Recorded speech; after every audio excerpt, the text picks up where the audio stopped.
if you want to support the show, any of the shows, either this or whichever show, I'm not on right now because this is just a blanket ad for all of them, and the website, you can go to bewareofspoilers.com.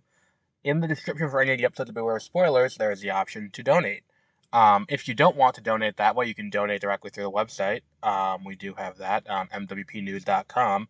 And if you don't want to support that way, then going to mwpnews.com will help out because we have ads there.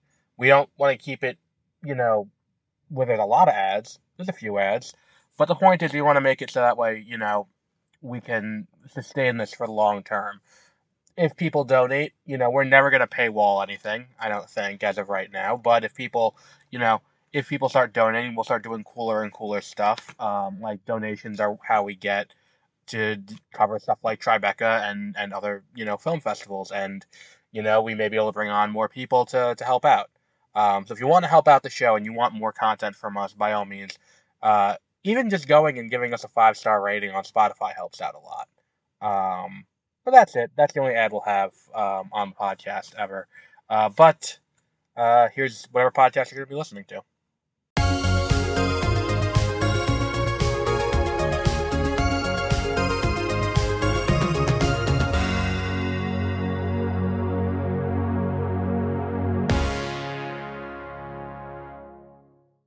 Good morning, and welcome to a belated episode of the Backlog Files. I am Adam. So part of this comes from the fact that I think we need to take a minute to kind of get an appraisal of where we are on this, on this kind of, journey to rank all the Pokemon games, which is, the thing we do every week when we don't have, even if we have a new video game coming out to discuss, we want to have consistency, so we do that. The point I'm trying to make is we need to have, we got to make this a little bit easier because we're at 13 or 14 titles, I think even more than that. But we have so many titles on this list. We have to start thinking about how we're going to make this a little bit cleaner. We're at 17, wow. But like I said, needs to be a little bit cleaner. And a little bit easier for me to, to manage as I'm trying to get through this and what's it called? And all of that. Regardless, the point I'm trying to make is that we're going to partition out the list and we're going to assign star rankings. For those who don't know, we do use a star ranking system on our website, mwpnews.com.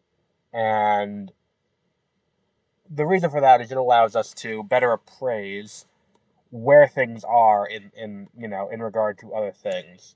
Let's take a look at the ranking for those who don't know, because I don't think we ever really covered it. It also doesn't help that I have a tendency to forget. So let's just take a look at our rating system. If you go to the website, it's on the website, and then at the top, just click rating system, and you'll be able to see the rating systems for everything we do. Be it a video game or a movie or a streaming show. So the scale goes like this for video games. 5-star ranking refers to a video game that is so good it's worth buying day one to play, not specifically because of spoilers or anything like that, but specifically because there is something about the game that is so fun or engaging that is worth paying full price for. The examples that I had when I made this last year were Hi-Fi Rush and the Metroid Prime Remaster. The 4-star ranking refers to a game that's worth buying at about 25% off markdown. That means if a new release is $69.99, you should wait till it comes down to about $50. That's not to say the game is bad. However, the price of the game being what it is, it might be worth waiting. Something like Movie House would fall into this category. A 3-star game is where a player should wait until it's marked down to half price. Half price. So if a game is listed at $70, it should come down to $35. Something like SpongeBob SquarePants The Cosmic Shake would fall into this category because while it's technically well made, there are factors that weigh against it being worth the full price of, in that case, $39.99, which means paying $20 is fair.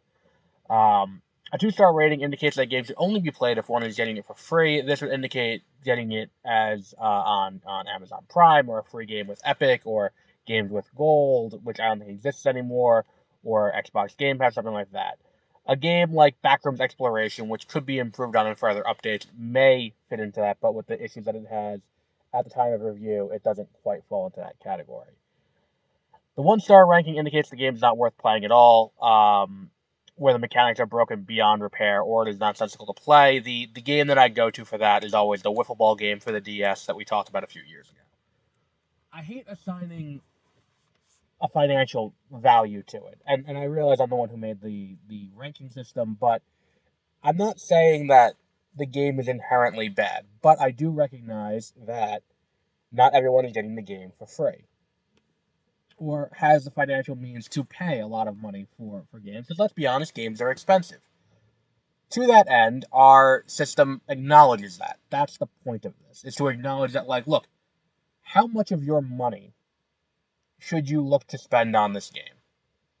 And it's the same thing with any other tech review. It's like, how much is it worth? Is it worth spending? Like, at the end of the day, that's what a review is. Is it worth spending my money on this? And that's what our review scale aims to do. I know it's not the most popular way to do it, and I get that.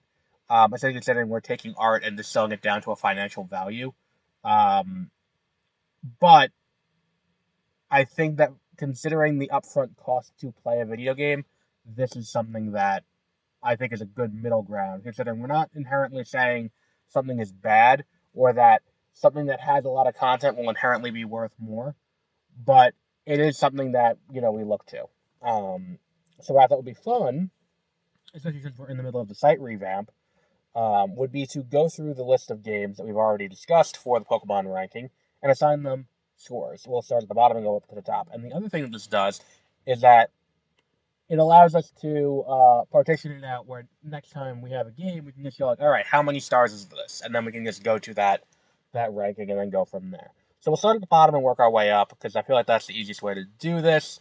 Starting at number 17, Hey You Pikachu, easy 1-star. This is a game that I would say is not worth playing, even for the historical context and the historical value of it. I don't think there is a reason to go back and replay this. Especially since when we get to next week, when we do Pokemon Channel, there is another game that is kind of a spiritual successor, if not a direct sequel, that does a lot of the same things and does them better. And even then, we're going to see where that lands out on this list. The only other one that I have at the 1-star level is Pokemon Pinball. In Pokemon Pinball, we have this issue where it is, again, same thing. The successor does it better. The successor will always do it better. And in this case, the jankiness that goes from bottom screen top screen of this this pinball board makes this game not quite worth the buy, especially if you can go and play Pokemon Pinball Ruby and Sapphire. Now we do get into a little bit of an issue when it comes to some of these because look, I don't know what the going rate is, and the going rate is always going to be something that is going to be a little bit difficult to discuss. For the sake of this, we are going to act like these games are available at full retail as they were launched, or the price they were available on the Virtual Console for, or available Switch Online. This will give us a little bit of a wiggle room on establishing how that goes. Which brings us to our number two, our first of the number twos.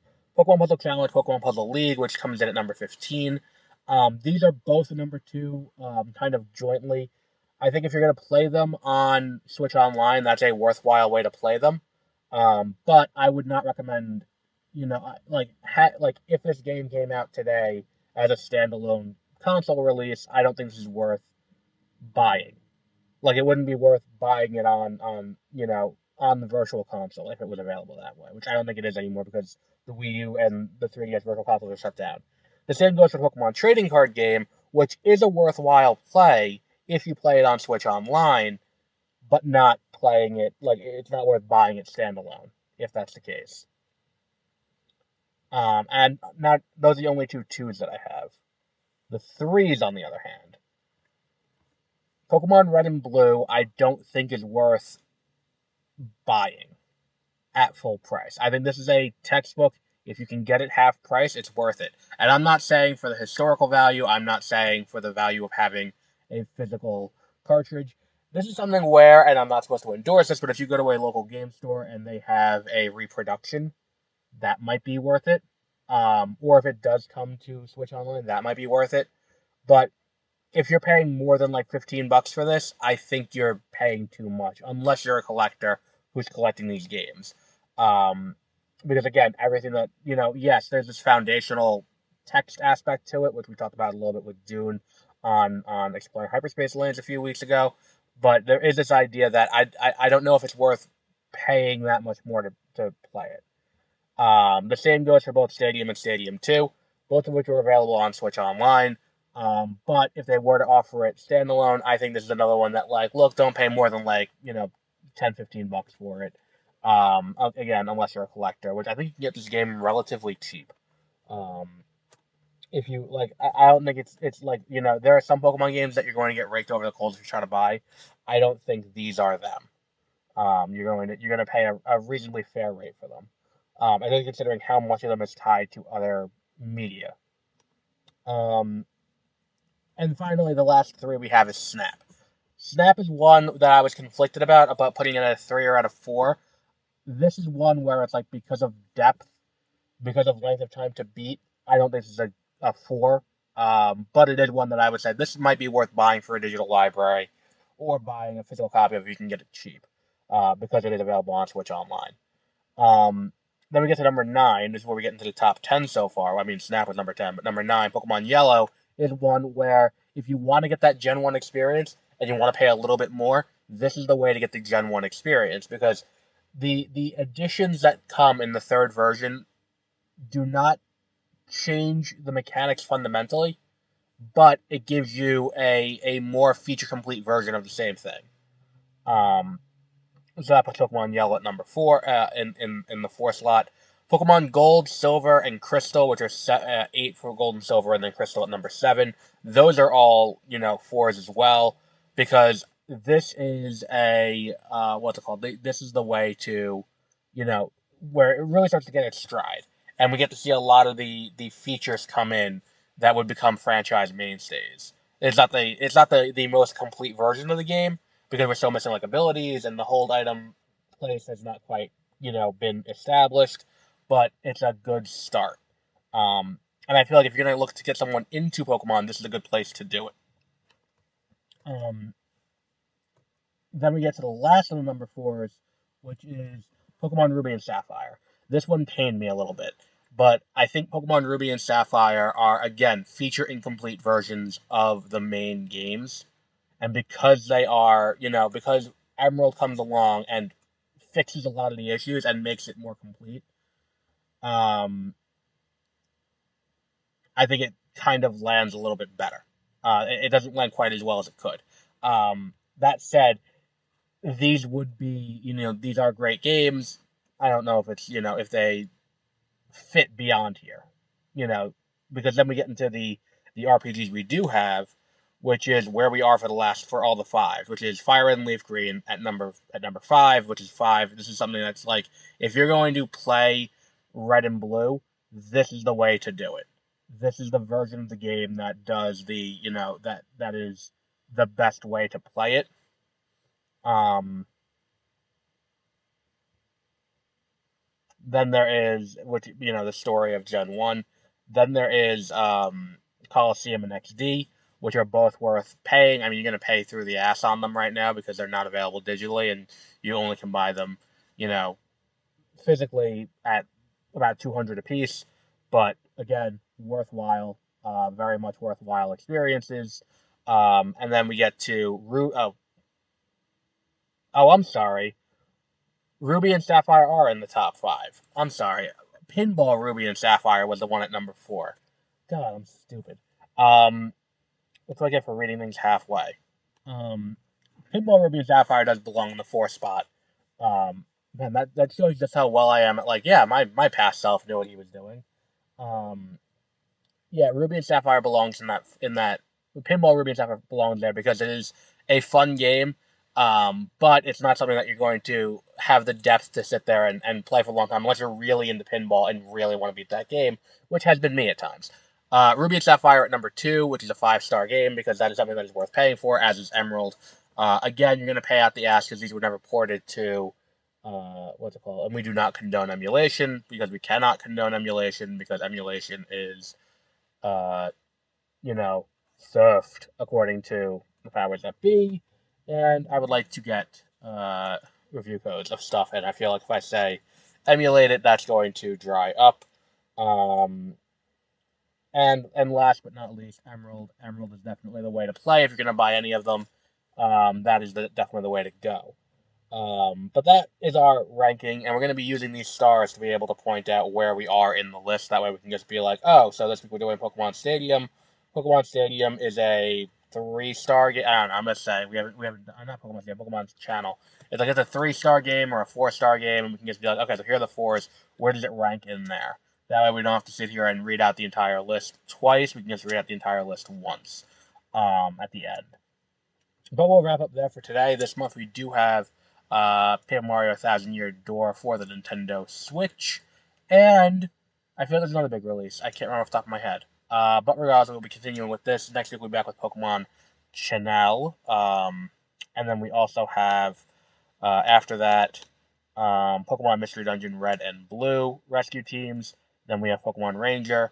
Then we have Pokemon Trozy. Then we have Pokemon Dash. And then we go into Pokemon Diamond and Pearl to kick off Gen 4. And until our next episode, have a great rest of your week.